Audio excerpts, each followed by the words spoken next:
Assalamualaikum warahmatullahi wabarakatuh. Selamat pagi kakak-kakak.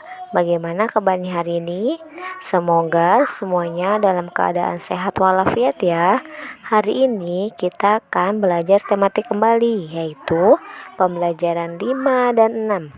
Sebelum memulai pembelajaran, silahkan kakak siapkan terlebih dahulu bukunya ya. Sebelum belajar, mari kita bersama-sama membaca basmalah. Bismillahirrohmanirrohim. Pembelajaran yang pertama yaitu pembelajaran 5. Silakan kakak buka halaman 18 ya. Oke, pertama kita belajar ayo membaca. Di ayo membaca ini kita akan membaca percakapan antara Nina dan Joni. Joni, bagaimana cara menjaga kebersihan yang baik, Nin? Nina, lantai harus disapu dan dipel. Debu dibersihkan dengan lap atau kemoceng. Jendela juga perlu dibuka untuk pertukaran udara. Joni, bagaimana dengan kamar mandi, Nin? Nina, kamar mandi harus dibersihkan juga. Bak mandi harus dikuras secara teratur. Nah, itulah percakapan antara Nina dan Joni mengenai cara membersihkan rumah yang benar. Selanjutnya yaitu ayo mengamati. Nah, di ayo mengamati ini ada kegiatan yang dilakukan oleh keluarga Joni. Oke, lihat gambar yang pertama ya kak. Nah, kita lihat gambar yang pertama sedang apa ini? Ya benar, di sini ada ayah Joni, ibu Joni, dan Joni sedang membersihkan rumah secara bersama-sama. Nah, di sini ada ayah Joni sedang menyapu lantai, dan ibu Joni sedang mengelap meja, dan Joni sedang membersihkan vas bunga. Nah, lanjut gambar yang kedua. Silahkan kakak lihat gambar apa ini? Nah iya, ini ada gambar Joni sedang membersihkan kamar tidurnya, yaitu dengan cara menyapu lantainya. Nah, gambar yang ketiga adalah gambar Joni sedang membuka jendela. Nah, jendela juga perlu dibuka untuk pertukaran udara. Nah, kesimpulan dari 3 gambar tersebut adalah bahwa kita harus membersihkan rumah dengan baik dan benar agar tidak ada sarang penyakit di dalam rumah kita. Dengan seperti itu, maka kita harus membersihkan rumah dengan benar. Pembelajaran selanjutnya yaitu ayo bercerita. Nah, di ayo bercerita ini kita akan mengetahui kegiatan kebersamaan yang ada di keluarga Nina. Nah, Nina mengetahui cara membersihkan rumah karena ia selalu melakukannya bersama keluarga. Keluarga Nina menjaga kebersamaan dalam keluarga Nina. Nah, di sini misalkan berikan contoh cerita berdasarkan gambar ya, Kak. Oke. Pada hari Minggu, keluarga Nina bekerja sama membersihkan halaman.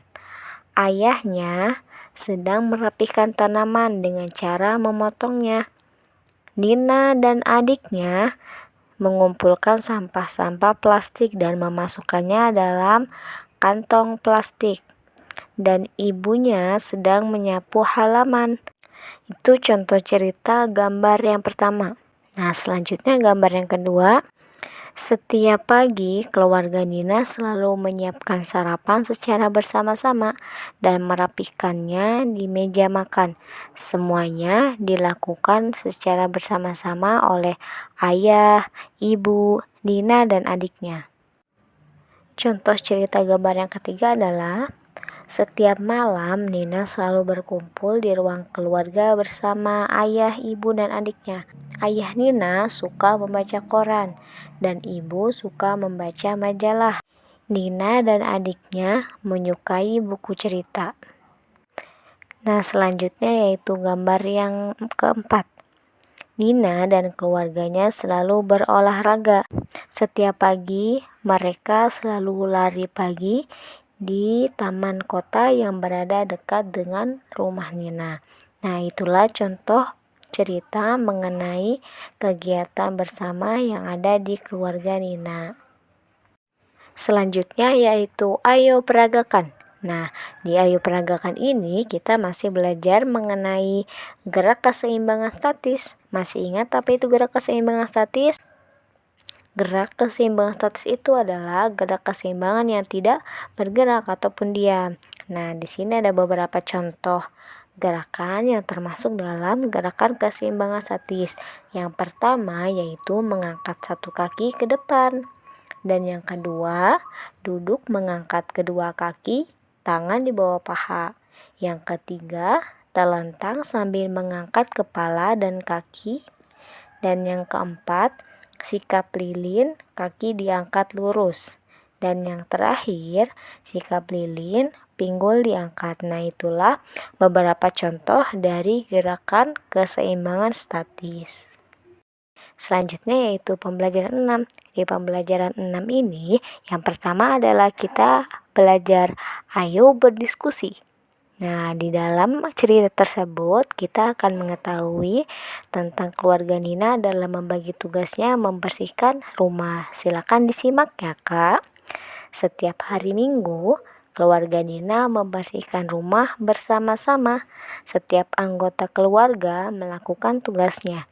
Ada yang menyapu, mengepel lantai, mengelap kaca, dan membersihkan kamar mandi. Dengan bekerja sama, pekerjaan menjadi cepat selesai. Keluarga Nina rukun dan harmonis. Hal itu adalah contoh manfaat persatuan dalam keluarga. Jika keluarga tidak bersatu, dapat terjadi perselisihan. Nah, di sini siapa yang sudah membersihkan rumahnya secara bersama-sama? Semoga kakak-kakak juga membersihkan rumah secara bersama-sama ya. Membantu ibu dan ayah dalam membersihkan rumah agar pekerjaan rumah juga cepat selesai dan di dalam keluarga kita menjadi rukun dan harmonis ya, Kak. Nah, selanjutnya yang terakhir adalah ayo mengamati. Di ayo mengamati ini kita akan membahas mengenai sisi, sudut, dan titik sudut. Yang pertama adalah sudut. Apa sih sudut itu? Sudut adalah daerah yang dibentuk oleh titik temu antara dua garis. Nah, selanjutnya yaitu titik sudut. Titik sudut adalah titik temunya. Dan yang terakhir adalah sisi. Sisi adalah garis tepi pada bidang. Oke, gambar yang pertama di sini adalah ada gambar segi 6. Silakan kakak perhatikan gambar segi 6 tersebut. Kita lihat bagian sudut terlebih dahulu. Nah, kita lihat bahwa segi 6 memiliki 6 sudut ya, Kak. Tahu ya sudut? Ada contoh gambar di sini. Gambar sudut yaitu pertemuan antara dua garis. Jadi segi 6 memiliki 6 sudut dan titik sudutnya memiliki 6 juga. Sisinya juga memiliki 6. Jadi segi 6 memiliki 6 sudut, 6 titik sudut, dan 6 sisi. Jangan tertukar antara sudut dan titik sudut ya, Kak. Selanjutnya yaitu ada gambar buku. Nah, gambar buku ini kita lihat banyak sisinya. Ingat sisi itu apa? Sisi adalah garis tepi pada bidang. Kita lihat garisnya. Ada berapa banyak sisinya pada buku ini? Kita lihat ada 1, 2, 3, dan 4. Nah, itu termasuk sisi. Jadi sisi buku ini ada 4. Selanjutnya yaitu banyak sudut. Nah, ingat sudutnya. Kita lihat sama juga ada 1, 2, 3, dan 4. Dan yang terakhir adalah titik sudut. Nah, kita lihat titik sudutnya ada 1, 2, 3, dan 4. Nah, buku tulis ini berbentuk seperti dengan segi 4. Nah, mungkin pembelajaran kali ini cukup sekian. Semoga kakak-kakak dapat menyimak dengan baik. Syukron katsiran ala ihtimamikum. Wassalamualaikum warahmatullahi wabarakatuh.